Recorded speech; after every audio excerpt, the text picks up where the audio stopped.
난생 처음으로 붕어 낚시를 갔습니다. 지난 주간 목요일이 공휴일이었죠. 그래서 저희 교회 몇 분하고 어느 하천으로 가서 낚시를 했는데요. 종일 푹 쉬다가 왔습니다. 제가 한 4마리 정도 잡은 것 같아요. 작은 고기는 물론 내보냈지만. 그런데 하루 종일 한 4마리 잡았는데 지루하지를 않았어요. 아침 일찍 가서 이제 해가 질 때 돌아왔는데 지루할 것 같았는데 지루하지가 않더라고요. 그리고 계속 작은 고기들은 미끼를 따먹고 가잖아요. 그러니까 계속 미끼를 갈아주는 거죠. 이렇게 했는데 이런 재미가 있구나 하는 걸 느꼈습니다. 그래서 강태공들이 그렇게 낚시를 하러 간 이유들을 제가 좀 이해를 하겠더라고요. 미끼는 지렁이였습니다. 근데 보기에는 징그러웠는데, 그래서 처음 해본 거라 목장갑을 끼고 지렁이를 이제 낚시바늘에 끼는데 이게 손끝이 무디잖아요. 잘 안 되더라고요. 그래서 장갑을 뺐습니다.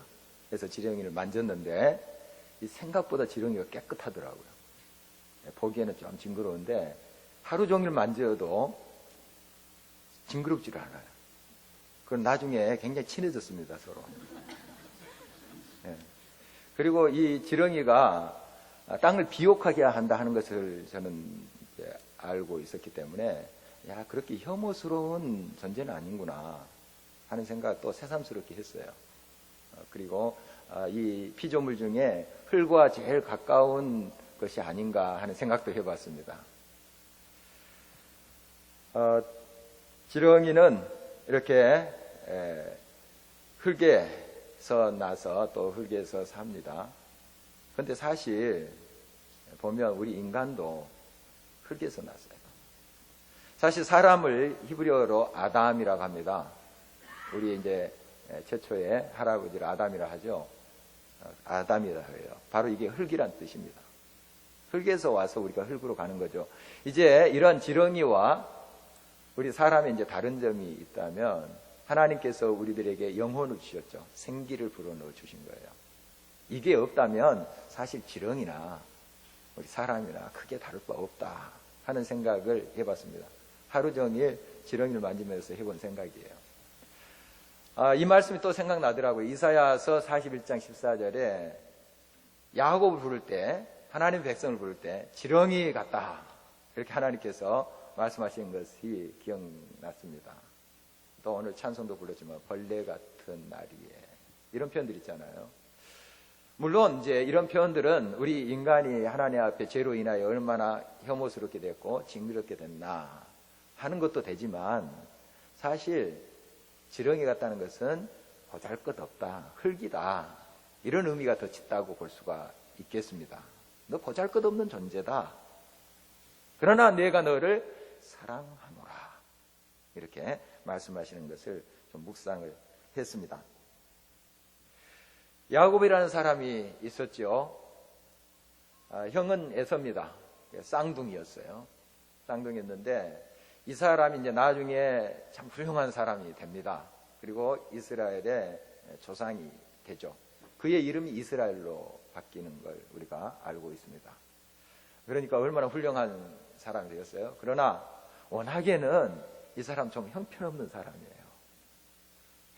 참 볼품없는 사람이에요. 좀 징그러운 사람이에요. 그래서 성경에 지렁이 같은 너 야곱아 하는 이유가 여기에 있습니다. 이 사람은 마마보이였어요. 마마보이. 자기 형제 쌍둥이 형 에서가 40대에 결혼하지 않습니까? 40세 때. 그때까지 이제 이 야곱 결혼을 안 했습니다. 안 했는데 그 당시에 이제 수명이 좀 길었기 때문에 지금보다 좀 이제 젊은 나이로 계산해야 되는데 대략 한 지금의 30세 정도 되지 않았을까요? 그랬다 치더라도 지금 적은 나이는 아닙니다. 좀 철이 들어야 될 나이인데 계속 성경 말씀 보면은 그 어머니 리브가의 조종을 받아요. 이렇게 해. 알았어. 그렇게 하게요. 아, 두려운데요? 이렇게 위장하고 숨기면 아빠를 속일 수 있을 거야. 아, 그래요? 이런 모습 보면은 마마 보입니다. 40세가 된 이 사람이 계속 어머니 치마폭에서 놀고 있는 모습을 보게 됩니다. 참 그렇게 썩 본받고 싶지 않는 그런 인물입니다.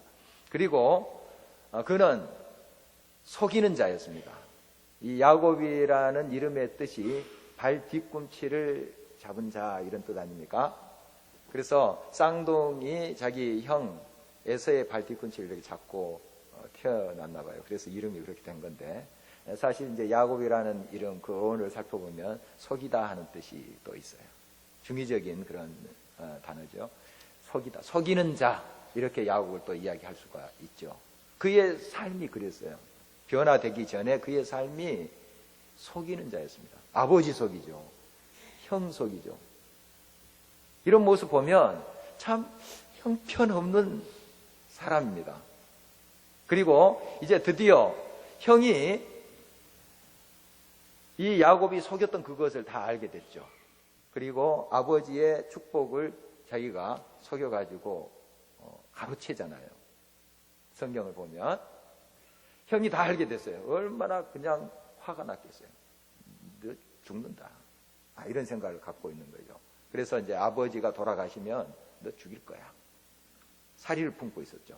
이것을 이제 알게 된 야곱은 도망하게 됩니다. 물론 리브가가 그렇게 하죠. 우리 친정집으로 가라. 내 애갓집으로 가라. 이렇게 해서 그가 도망을 가게 됩니다. 도망할 때 뭐 대단한 걸 가지고 도망갔겠습니까? 지금 빠져나가기가 무서운데 양떼, 소떼 거느리고 나왔겠습니까? 홀홀 단신으로 나왔을 거예요. 몰래 빠져나와야 되니까. 어머니가 뭐 조금 싸줬겠죠. 먼 곳까지 가기 위해서 음식 같은 거 좀 싸줬겠어요. 보따리 하나 들고 도망자로 가는 겁니다. 그 모습 한번 보세요. 처량합니다. 처량해요. 참 이런 모습을 보면 한심한 인물이다 이렇게 우리가 볼 수가 있습니다. 오늘 10절 말씀 이렇게 기록되어 있습니다.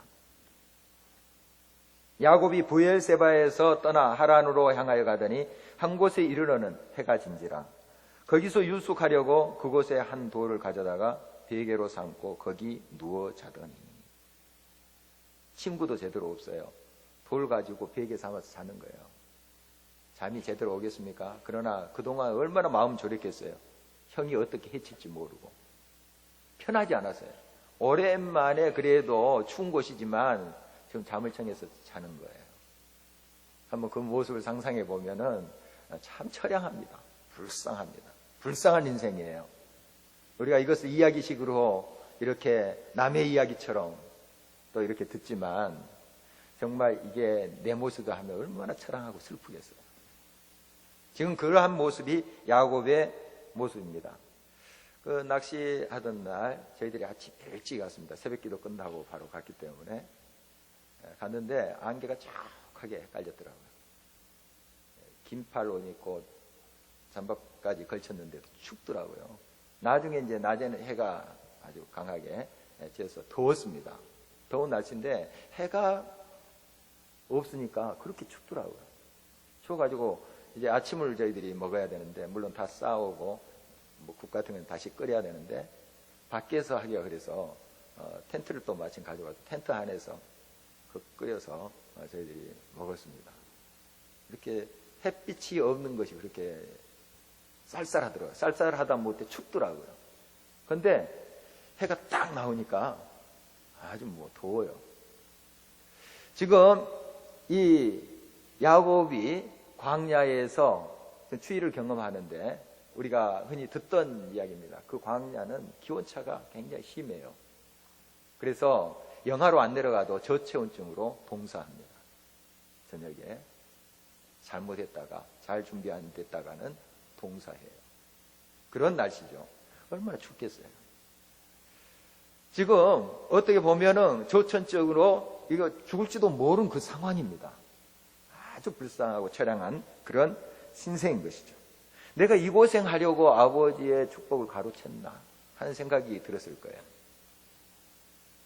이게 뭔가 지금 내가 장 잡고 그러는데 그거 지금 눈에 보이는 실체도 없는 것 같고 그것 때문에 내가 이 죽을 지경까지 왔는가.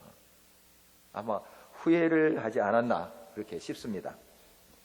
바로 그런데 이 지점이 하나님을 만날 수 있는 절호의 기회다 하는 것입니다.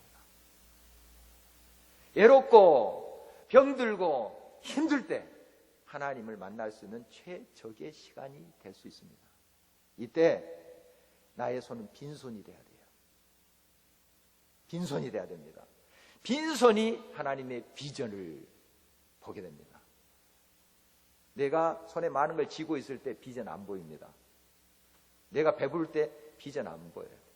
등 따뜻하고 편안할 때 비전 안 보입니다. 안 봐요. 또 보여줘도 안 봅니다. 배고플 때, 외로울 때, 빈손일 때 하나님의 비전을 볼 수 있는 것입니다. 오늘 말씀은 계속해서 이렇게 기록되어 있습니다. 12절입니다. 꿈에 본즉 사닥다리가 땅 위에 서 있는데 그 꼭대기가 하늘에 닿았고 또 본즉 하나님의 사자들이 그 위에서 오르락내리락 하고 또 본즉 여호와께서 그 위에 서서 이르시되 나는 여호와니 너의 조부 아브라함의 하나님이요 이삭의 하나님이라. 내가 누워있는 땅을 내가 너와 네 자손에게 주리라. 어떨 때 우리가 볼 수 있습니까? 빈손일 때. 내 인생 빈손이구나. 지렁이 같은 인생이구나. 흙과 같은 존재구나. 이것을 겸허히 인정하면서 하나님 앞에 간절함이 있을 때 우리는 비전을 볼 수가 있습니다. 모세를 한번 보세요. 그는 40년 동안 애굽의 왕궁에서 살았습니다. 왕자로서 살았죠. 그래서 최고의 학문, 최고의 음식, 의복 입고 40년을 살았어요. 그때 그가 하나님의 비전을 봅니까? 아니에요. 그가 나중에 도망자가 되잖아요. 그래서 미디안 광야에서 생활하게 됩니다. 거기에 40년을 살아요. 철저히 빈손이 됩니다. 철저히. 그래서 출애굽기 3장 말씀 보면은 하나님이 그를 부르실 때 그는 80세가 돼 있어요. 80세. 이때 그는 자기 장인 이드로의 양무리를 치고 있었다고 성경 기록하고 있습니다. 자기의 분깃도 없어요. 장인의 양무리를 치고 있었습니다. 80세인데. 처량하죠? 빈손입니다. 이때 하나님을 만나요. 이때. 내가 내 백성 이스라엘을 구원해내라. 하나님 부르십니다. 물론 겁이 났죠. 그러나 하나님께서 말씀하시죠. 내가 너와 함께 하노라. 약속하시면서 그 일을 시키는 모습을 보게 됩니다. 사도 바울의 모습 보십시오. 그가 로마 시민권자입니다. 대단해요. 그 당시에 로마의 시민권자라는 것은 대단한 겁니다. 요즘이야 그렇게 크게 그렇게 부러워하지 않지만은 한 20, 30년 전만 해도 미국 시민권자들 참 부러웠잖아요. 안 그렇습니까? 이 당시에 로마 시민권자 대단했어요. 대단했습니다. 함부로 로마 시민들을 다른 사람들이 해쳤다가는 벌이 컸어요. 더 컸습니다. 또 최고의 학구 가말리엘 문화생이었어요. 대단했죠. 바리새인 중에 바리새인이었습니다.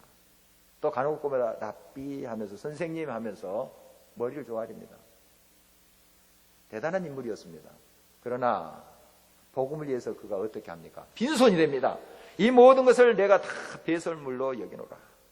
빈손이 돼요. 그때 하나님께서 그에게 말씀하세요. 너는 나의 생명의 그릇이라. 여러 생명을 담을 수 있는 큰 그릇이니라. 말씀하고 계십니다. 이 바울의 일대기를 쭉 보면 그는 끊임없이 빈손이 돼요. 그를 통해서 얼마나 많은 것을 하나님께서 이루십니까? 역사하십니까? 다 하나님께 올려드려요. 품고 내 것이야, 내가 성취한 거야 하지 않아요. 하나님께 다 영광을 올려드리고 다른 사람을 위해서 다 흘려보냅니다. 빈손이 되니까 하나님께서 계속해서 그에게 비전을 보여주시는 거예요. 여러분, 빈손이 비전을 봅니다. 손에 다른 것을 쥐고 이 세상의 권력과 힘과 능력을 쥐고 있으면 비전 안 보입니다. 아니, 안 봐요. 여러분, 늘 하나님 앞에 빈 마음이 돼야 됩니다. 빈 손이 돼야 돼요. 아, 나는 지렁이와 같은 존재구나. 아, 내가 하잘 것 없는 존재구나. 하나님 없으면 내 인생 아무것도 아니구나. 겸손히 빈손이 된 사람, 자기를 비운 사람, 하나님의 비전을 볼 수 있을 줄 믿습니다. 사도 요한도 어떠했습니까?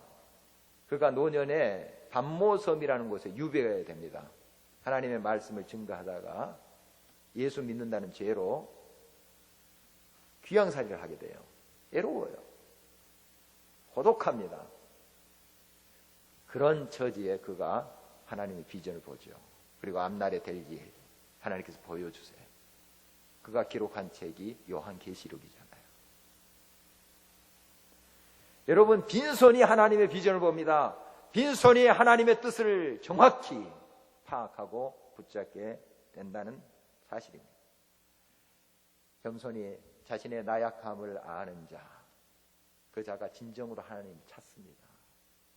기도란 것은 결핍을 아는 자가 하는 일입니다. 아, 내가 부족하구나. 내가 연약하구나. 그러므로 내가 하나님을 찾아야만 되겠구나. 바로 그것이 기도지 않겠습니까? 2002년에 영국 BBC 방송국에서 100만 명을 대상으로 조사를 한 내용입니다. 영국 역사 속에서 가장 훌륭한 인물이 누군가 사람들이 물었습니다. 누구였겠습니까? 윈스턴 처칠이었습니다. 그 다음에 셰익스피어 이렇게 나가는데 지금도 그 순위가 거의 바뀌어지지 않습니다. 처칠을 굉장히 존경한대요. 그런데 처칠의 어린 시절 이야기 여러분 들어보셨잖아요. 그의 생활기록부에 이렇게 돼 있대요. 품행이 나쁘고 믿을 수 없는 아이, 희망이 전혀 없으며 다른 아이들과 싸운 일만 일삼는 문제야. 이게 생활기록부에 딱 남아있는 내용이랍니다. 지리 점수는 거의 바닥을 기었다고 해요. 뭐 다른 것도 점수도 신통치 않았지만 정말 되게 공부 하나는 그런 학생이었습니다.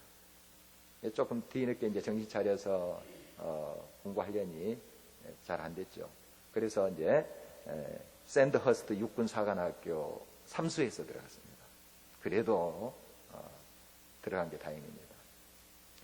이 말 주변도 별로 없었다고 그래요. 좀 혀가 짧아서 발변이 아닙니다. 말 주변이 없어요. 그러나 그가 지금 남긴 연설들은 명연설이에요. 그가 막 발변으로 잘해서가 아니고 그 내용, 사람의 마음을 움직였던 자기의 마음이 다른 사람이 흘러가도록 진심으로 그렇게 토해냈던 연설들이 지금도 명연설로 남아있다고 합니다. 어떻게 이런 변화가 일어났을까요? 형편없는 사람, 지렁이와 같은 그런 인생일 텐데 어떻게 이런 변화가 일어났을까요? 아, 내가 안 되는구나. 안 되는구나. 그러고 애로움을 안 느꼈겠습니까? 난 다 가지고 있어. 우리 집 부자야. 그러고만 살았을까요? 해봐도 안 되는구나. 이걸 느꼈어요. 그러니까 겸손해지는 거잖아요. 그리고 이제 하나님 믿는 사람이니까 그 문화가 하나님 믿는 것 아니겠습니까? 기도했다는 기록이 나와 있습니다. 기도했죠. 하나님 찾는 거죠. 아, 안 되는구나. 이렇게 해봐도 안 되는구나. 제일 좋은 가정교사를 붙여줘도 이렇게 안 되지. 안 되는구나. 누굴 찾는 거예요? 하나님 찾아요. 하나님 지혜 주십시오. 좀 이제 제대로 정신 차려서 좀 해보겠습니다. 하나님이 그를 세우시잖아요. 여러분, 이것입니다. 우리가 하나님 앞에 늘 결핍을 알고 나의 빈손을 가지고 하나님 찾으면 하나님 결코 우리를 예면하지 않으십니다. 하나님 만나주세요. 함께 하십니다. 우리를 다시 세워 주신다는 사실입니다. 고린도 후서 12장 9절 말씀, 바울은 이렇게 고백하고 있습니다. 내게 이르시기를 내 은혜가 내게 족하도다. 이는 내 능력이 약한 데서 온전하여짐이라 하신지라. 이러므로 도리어 크게 기뻐함으로 나의 여러 약한 것들에 대하여 자랑하리니 이는 그리스도의 능력으로 내게 머물게 하려 함이라. 약함을 아는 자, 결핍을 아는 자, 지렁이 같은 내 존재구나 하는 것을 절실히 깨닫는 자, 하나님을 붙잡게 됩니다. 그 빈손으로 하나님의 약속을 붙잡게 돼요.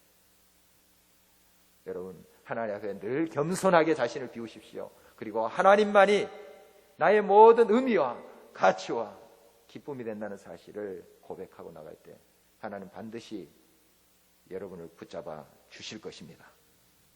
꿈에 나타나신 하나님은 야곱과 그의 자손들이 복의 통로가 되리라 이렇게 약속을 하세요.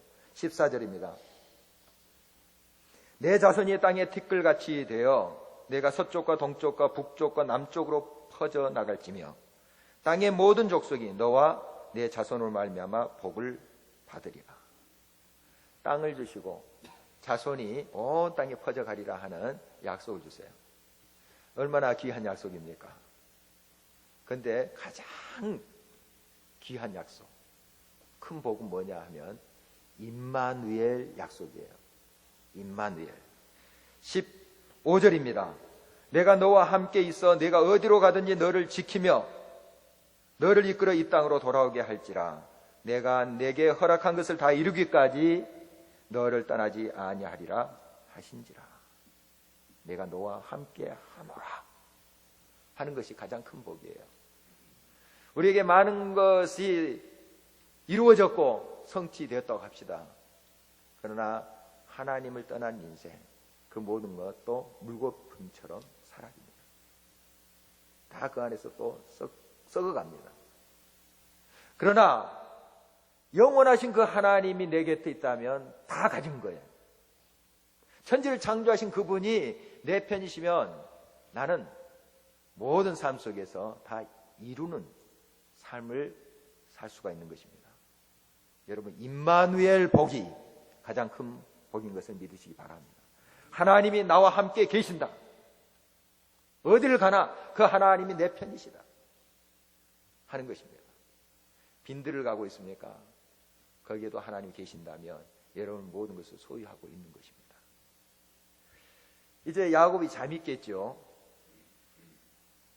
잠이 깨보니까 그 들판이 초장으로 변했습니까?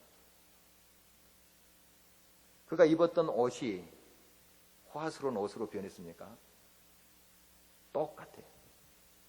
똑같습니다. 광야 그대로 있어요. 초란 옷 그대로 있습니다. 그러나 잠들기 전하고 잠든 후에 그의 삶은 완전히 달라졌어요. 왜 그런 줄 아세요? 하나님을 그가 보았기 때문이에요. 물론 하나님 형상을 본 것이 아니고 비전을 본 것이죠. 하나님의 약속을 그가 붙잡았기 때문이에요. 그대로 광야예요. 지금 행세 그대로일 줄 모릅니다. 그러나 그의 인생 완전히 달라진 거예요. 여러분의 삶에 하나님을 만날 때 똑같은 이 세상의 길을 걸어갈 수 있습니다. 비슷한 밥 먹고 비슷한 옷 입고 살 수 있어요. 그러나 전혀 다른 인생을 살게 되는 거예요. 하나님의 비전이 있고 하나님의 역사를 경험하는 사람은 전혀 다른 삶을 살고 있다는 사실이에요. 이 사랑같지 않았던 야곱, 하나님을 만남으로 새 피조물이 된 거예요. 그의 의식이 바꿔져 버린 겁니다. 그의 환경은 지금 그대로일지 모르지만 또 이제 앞으로 산촌집에 가서 20년 동안 머슴처럼 살아요. 얼마나 고생한지 몰라요. 그러나 그 고생을 겪으면서도 그는 약속이 있잖아요. 그 약속으로 견뎌갑니다. 만약에 하나님을 만난 그 체험이었고 하나님을 온전히 경험하지 못했다면 그 숱한 고난의 세월을 그가 어떻게 이겼을까 하는 생각이 들어요. 여러분, 여러분의 삶 속에 늘 하나님이 함께 하십니다. 임마누엘 함께 하십니다. 그분은 지금도 약속하세요. 그 약속을 붙잡는 자 어떠한 길을 걷더라도 낭망하지 않을 줄 믿습니다.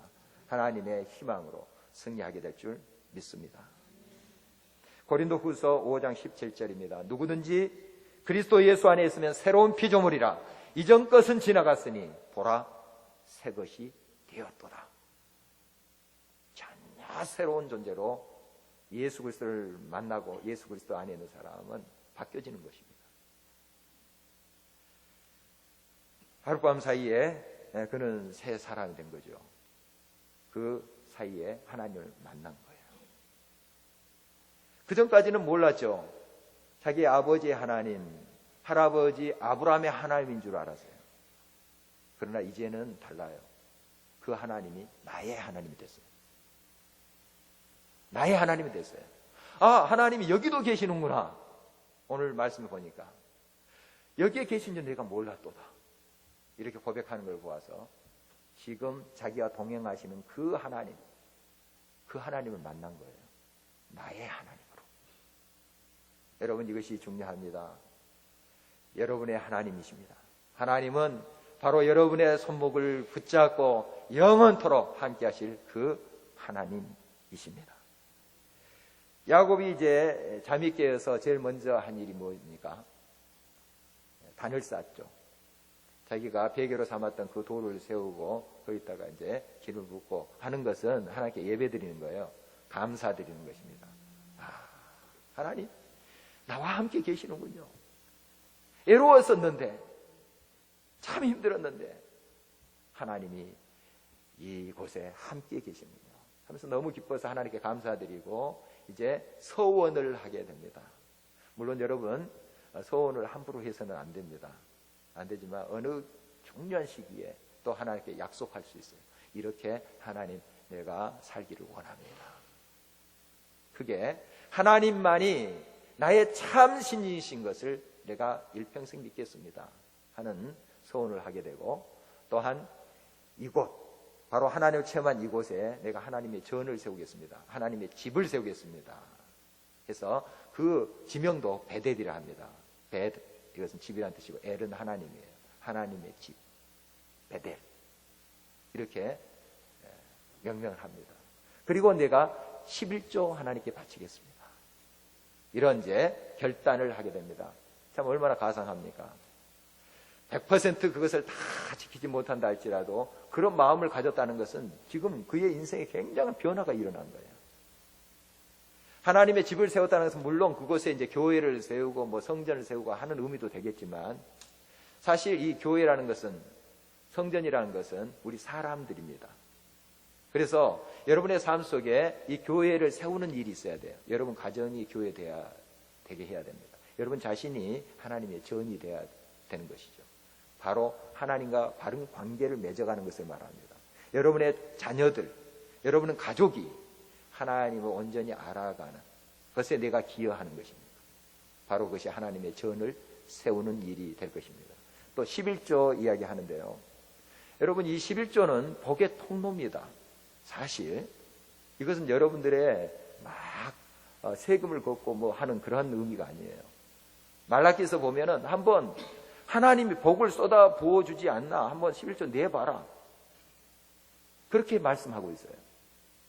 여러분이 복을 받을 수 있는 통로예요. 11조는 많은 걸 가지고 움켜진다 해서 그것이 다 내 것이 되느냐? 아니에요. 안에서 썩잖아요. 그리고 신선한 것이 안 들어옵니다. 배출해야죠. 내보내야죠. 신선한 것이 들어오는 거잖아요. 자연적으로 그렇게 되는 것 아니겠습니까? 영적 원리도 같은 거예요. 우리가 베풀면 베풀수록 하나님께서 부어주십니다.